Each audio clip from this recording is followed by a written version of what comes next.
কয়েকদিন, এরপর অন্ধকারে ঢেকে যাবে পৃথিবীর একাংশ।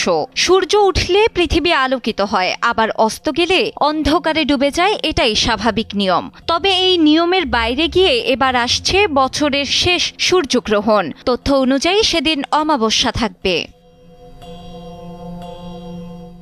মাত্র কয়েকদিন আগে রক্তিম চাঁদ তথা চন্দ্রগ্রহণ দেখেছে বিশ্ববাসী। এবার ভারতীয় পঞ্জিকা অনুসারে আগামী রোববার অর্থাৎ 21 সেপ্টেম্বর সংঘটিত হবে সূর্যগ্রহণ, যা আংশিক অন্ধকারে ঢেকে ফেলবে পৃথিবীকে। এর কিছুদিন আগেই 7 সেপ্টেম্বর চন্দ্রগ্রহণের সাক্ষী হয় বিশ্ববাসী। আর এবার মাত্র 14 দিনের ব্যবধানে আবারও আকাশে ঘটতে চলেছে আংশিক সূর্যগ্রহণের বিরল ঘটনা।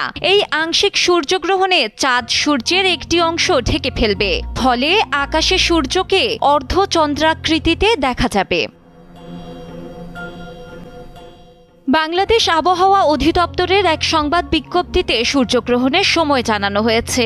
আগামী রোববার বাংলাদেশ সময়ে রাত 11:29 আংশিক সূর্যগ্রহণ শুরু হবে। গ্রহণ শেষ হবে দিবাগত রাত 3:53। পূর্ণ আংশিক সূর্যগ্রহণের দৃশ্য দেখা যাবে 1:41। গ্রহণটি 4 ঘন্টা 24 মিনিট স্থায়ী হবে। এ সময় অন্ধকারাচ্ছন্ন হয়ে যাবে পৃথিবী। রাত থাকার কারণে আংশিক সূর্যগ্রহণের এই বিরল ঘটনাটি বাংলাদেশ থেকে দেখা যাবে না বলে জানা গেছে। শুধু বাংলাদেশ নয়, ভারত, পাকিস্তান, নেপাল, শ্রীলঙ্কা, আফগানিস্তান সহ উত্তর গোলার্ধের অধিকাংশ দেশ এবং আমেরিকার বেশিরভাগ অঞ্চল থেকেও এই সূর্যগ্রহণ দৃশ্যমান হবে না। তবে নিউজিল্যান্ড, পূর্ব মেলানেশিয়া, দক্ষিণ পলিনেশিয়া এবং পশ্চিম অ্যান্টার্কটিকার অঞ্চলে এটি দৃশ্যমান হবে।